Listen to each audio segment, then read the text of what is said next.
ആട് വൺ തിയേറ്ററിൽ അമ്പെ പരാജയപ്പെട്ടു പോയൊരു ചിത്രമാണത്.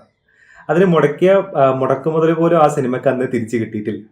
പക്ഷെ ആ സിനിമ വമ്പൻ ഹിറ്റായി. അതായത് ആളുകൾ ടി വിയിൽ ആ സിനിമ വരികയും അതേപോലെ തന്നെ സി ഡിയിലൂടെ ആളുകൾ അത് കാണുകയും ചെയ്തപ്പോൾ ആ സിനിമ ഒരു വമ്പൻ ഹിറ്റായി മാറുകയും അതിനൊരു വലിയ ഫാൻ ബേസ് ഉണ്ടാവുകയും ചെയ്തു. അപ്പൊ അന്ന് ആൾക്കാർ ചോദിച്ചൊരു ചോദ്യം, എന്തുകൊണ്ടാണ് ഈ സിനിമ തിയേറ്ററിൽ ഹിറ്റ് ആവാതിരുന്നേ എന്നുള്ള ഒരു ചോദ്യം. ഇത് തിയേറ്ററിൽ പോയി കണ്ട് നമുക്ക് ആസ്വദിക്കാൻ പറ്റുന്ന ഒരു ചിത്രം തന്നെയാണല്ലോ എന്നൊക്കെയുള്ള സംസാരങ്ങളൊക്കെ അന്ന് ഈ ഒരു സിനിമ ടി വിയിൽ ഹിറ്റാവുന്ന സമയത്ത് അങ്ങനെ ഒരു സംസാര വിഷയം ഉണ്ടായിരുന്നു.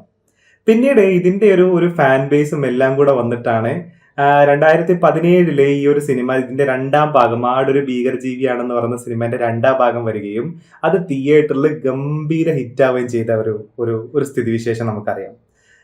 ഷാജി പാപ്പനും പിള്ളേരും വന്ന് കേരളത്തിലുള്ള ഏകദേശം എല്ലാ തിയേറ്ററുകളും വന്ന് തൂക്കി അടിച്ചിട്ടുണ്ടായിരുന്നു. അതിനകത്ത് ഇതൊരു ഒരു ഒരു സ്ലാപ്സ്റ്റിക് കോമഡി അതിനകത്ത് പെടുന്ന ഒരു ചിത്രമാണ് ഈ ആട് എന്ന് പറയുന്ന സിനിമ.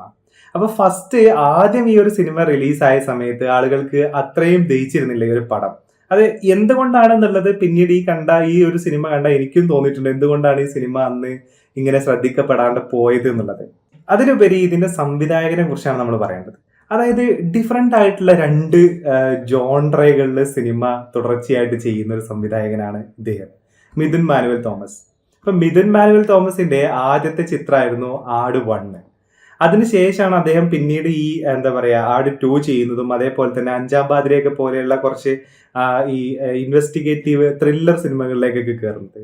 അപ്പൊ അങ്ങനെ രണ്ട് ജോൺറകൾ, സ്ലാപ്സ്റ്റിക് കോമഡിയും അതേപോലെ തന്നെ ഇൻവെസ്റ്റിഗേറ്റീവ് ത്രില്ലർ സ്റ്റോറികളും ചെയ്യാൻ പറ്റുന്ന രണ്ട് ജോൺറകളിൽ കഴിവ് തെളിയിച്ചിട്ടുള്ള ഒരു സംവിധായകനാണ് മിഥുൻ മാനുവൽ തോമസ് എന്ന് പറയുന്നത്. അപ്പൊ അവര് പുതിയതായിട്ട് ഒരു അനൗൺസ്മെന്റ് നടത്തിയിരിക്കുകയാണ്. ആട് 3ന്റെ എന്താ പറയാ അനൗൺസ്മെന്റ്, ആട് 3 എന്ന് പറഞ്ഞ സിനിമ വരാൻ പോകുന്നു എന്നുള്ളത്. അപ്പോൾ അത് അനൗൺസ് ചെയ്യുന്ന സമയത്ത് അന്ന് പുള്ളിക്കാരൻ ഒരു ഇന്റർവ്യൂവിൽ പറയുന്നുണ്ടായിരുന്നു, ഇതൊരു കുറച്ചും കൂടെ ബജറ്റ് ആവശ്യപ്പെടുന്ന ഒരു സിനിമയാണെന്നുള്ളത്. നമുക്കറിയാം ആട് 1ഉം ആട് 2ഉം അത്ര അധികം ബജറ്റ് ആവശ്യപ്പെടുന്ന ഒരു സിനിമ ആയിരുന്നില്ല. പക്ഷെ ഇതിന്റെ മൂന്നാം ഭാഗം വരുന്ന സമയത്ത് ഇത് 3D ആവാൻ സാധ്യതയുണ്ട്, അല്ലെങ്കിൽ ഇത് എന്താ പറയാ ഇതൊരു ബിഗ് ബജറ്റ് ആവശ്യപ്പെടുന്ന ഒരു സിനിമയാണെന്നാണ് ഇപ്പൊ അവർ പറയുന്നത്. അപ്പോ മലയാളത്തിൽ ഇപ്പൊ CBI ഒക്കെ ഇറങ്ങിയതിനു ശേഷം, മെമ്പുരാനൊക്കെ ഇറങ്ങിയതിനു ശേഷം അതിന്റെ രണ്ടാം ഭാഗത്തിന് വേണ്ടി ആളുകൾ ഏറ്റവും കൂടുതൽ കാത്തിരിക്കുന്ന സിനിമകളിൽ വരുന്ന ഒരു സിനിമയാണ് ഈ ആട് എന്ന് പറയുന്നത്. അതിന്റെ ഒരു കോമഡി എലമെന്റ് പോലെ ഒരു ടോം ആൻഡ് ജെറി പോലെയുള്ള ഒരു ടൈപ്പ് ഓഫ് ക്യാരക്ടേഴ്സ് ഒക്കെയാണ് ഈ ഒരു സിനിമയുടെ പ്രത്യേകത. അപ്പൊ അതിനകത്ത് എനിക്ക് ഏറ്റവും ഇഷ്ടപ്പെട്ടിട്ടുള്ള ഇതിന്റെ ഒരു കാസ്റ്റിംഗ് തന്നെയാണ് ഈ ഒരു സിനിമയ്ക്കകത്ത്. എന്താ പറയാ ഷാജി പാപ്പൻ എന്ന് പറയുന്ന ഒരു ക്യാരക്ടർ അല്ലെ, ഒരേ സമയത്ത് മാസും അതേപോലെ തന്നെ അതേ സമയം മണ്ടത്തരം കാണിക്കുന്ന, പൊട്ടത്തരങ്ങളും കാണിക്കുന്ന ഒരു മാസ് ആയിട്ടുള്ള ഒരു സ്റ്റാർ ആണ് ഇതിനകത്ത്, അല്ലെങ്കിൽ ഒരു മാസ് ആയിട്ടുള്ള ഒരു മനുഷ്യനാണ് ഇതിനകത്തുള്ള സെൻട്രൽ ക്യാരക്ടർ ആയിട്ട് വരുന്നത് ഷാജി പാപ്പൻ. ഊരക്ക് പ്രശ്നമുള്ള, എല്ലാ ഏടാകൂടത്തിലും പോയി ചാടുന്ന ഒരു മനുഷ്യൻ, അതേപോലെ തന്നെ കുറച്ച് മണ്ടന്മാരായിട്ടുള്ള ആൾക്കാർ കൂടെ ഒരു പരിവാരം പോലെ കൂടെയുള്ള ഒരു ടൈപ്പ് ഓഫ് ക്യാരക്ടർ. അപ്പോൾ അങ്ങനെ നമുക്ക് എവിടേക്കോ റിലേറ്റ് ചെയ്യാനൊക്കെ പറ്റുന്ന, എന്നാൽ നമുക്ക് ഇങ്ങനെ ആസ്വദിക്കാൻ പറ്റുന്ന ഒരു ടൈപ്പ് ഓഫ് സിനിമയായിരുന്നു ആട് 2 ഒക്കെ. അപ്പൊ അതിനകത്ത് അന്ന് സംഭവിച്ചുകൊണ്ടിരുന്ന കുറെ പൊളിറ്റിക്കൽ കാര്യങ്ങളും ഒക്കെ അതിനകത്ത് ഇൻക്ലൂഡ് ചെയ്തിട്ടുണ്ടായിരുന്നു. ഇപ്പൊ ഈ നോട്ട് നിരോധനത്തിനൊക്കെ ഭയങ്കര കോമിക്കലായിട്ട് അവതരിപ്പിച്ച ഒരു സിനിമ കൂടിയായിരുന്നു ആട് 2. അതേപോലെ തന്നെ ആട് 1 നോക്കുകയാണെന്നുണ്ടെങ്കിലും ഒരുപാട് മാസ് ഡയലോഗുകൾ പറയുമ്പോൾ തന്നെ അതിന്റെ കൂടെ കുറെ പൊട്ടത്തരങ്ങളും കാണിക്കുന്ന ഒരു ടൈപ്പ് ഓഫ് സിനിമ. അപ്പൊ അതിനകത്ത് ഡൂഡ് എന്ന് പറയുന്ന ക്യാരക്ടറുകളെ കുറിച്ച് പറയുമ്പോൾ നമ്മൾ വേറൊരു കാര്യം കൂടെ പറയണം. അതായത് ഓരോ ക്യാരക്ടറിനും സ്പേസ് കൊടുത്തിട്ടുള്ള ഒരു സിനിമ കൂടിയാണത്. നമുക്കറിയാം ഓരോ ക്യാരക്ടറിനും ഇൻട്രോ സോങ്ങുകൾ വരെയുണ്ട്. ഷാജി പാപ്പനാണെന്നുണ്ടെങ്കിലും സർബത്ത് സമീറിനാണെന്നുണ്ടെങ്കിലും അല്ലെ, അങ്ങനെ ഓരോ ക്യാരക്ടറിനും ഇൻട്രോ മ്യൂസിക്കുകൾ, സോങ് വരെയുള്ള ഒരു സിനിമയായിരുന്നു അത്.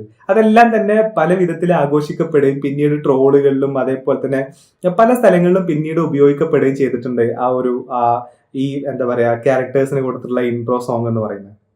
പിന്നെ അതിനകത്ത് ഡൂഡ് എന്ന് പറയുന്ന കാര്യം, വില്ലനായിട്ട് വരുന്ന ഡൂഡാണല്ലേ.